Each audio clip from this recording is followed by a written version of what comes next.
having a fabulous start to the new year. I just wanted to come and say just a couple things. Our family got together on New Year's Eve and we had a little family council.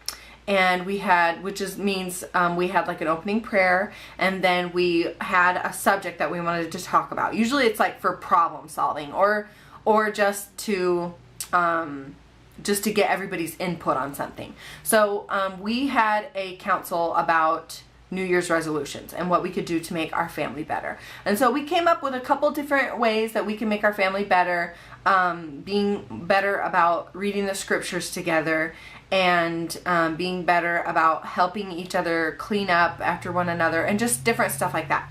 But Chris and I didn't make any huge resolutions. We just made kind of some little goals that we want to do and that we want to be better at, and some things that we want to try to do every day versus this big huge goal, because a lot of times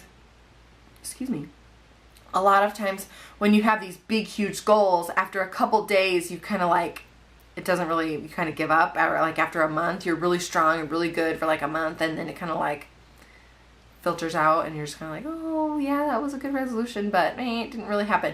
So what we're trying to do is just like little changes we're going to try to make. And I read an article when we were doing our family council. I read an article about how just little changes can make a huge difference.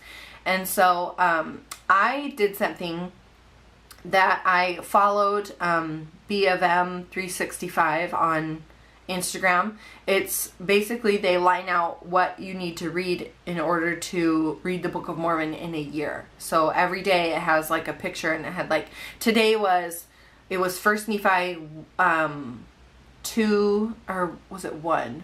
It was 2:16 through 3:8. So it's not even like a full chapter. And so I'm going to try to be keeping up with that and studying that little bit of scripture every day. It only took me like 15 minutes yesterday, and today we read it at breakfast together as a family. And so we're going to try to do, I'm trying to do better about that. And also I'm focusing on a word this year. And I was in church on Sunday and they talked about how you can focus on a word, and that can help you, just kind of like your mantra. And so Bethany, who I love, who is one of my friends, her word last year I think was simplify. And so she tried to just cut out extra clutter. She tried to cut out extra like stuff that she didn't need, and like I think extra like activities, and had more simple like dinners and stuff like that, so she could just focus on what was important. She wanted to simplify things. And so we were talking about people's different words that they might do, and one of the words that really hit me was gentle. I need to be more gentle with myself. I tend to be overly critical of myself, and I need to be more gentle with myself and allow myself to make mistakes and to not be perfect. And I also need to be more like gentle with my kids. I lose my patience, and I just need to be better about being more gentle with the kids.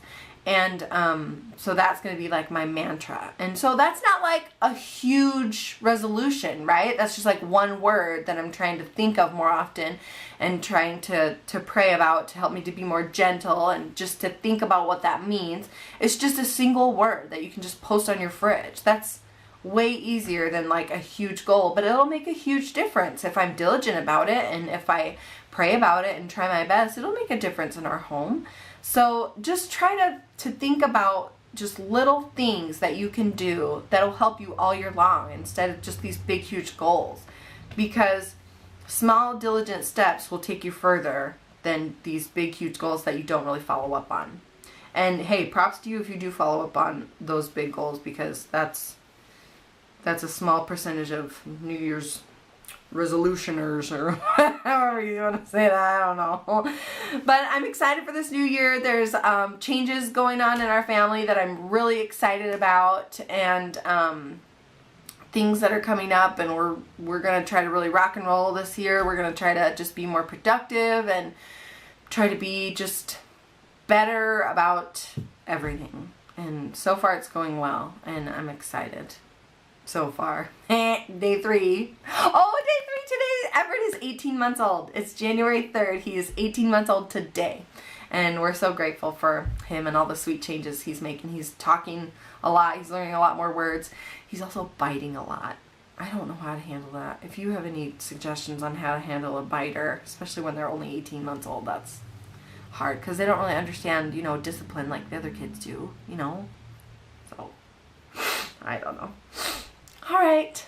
Well, I hope you're having a fabulous day, and I will have a fabulous day myself, being gentle.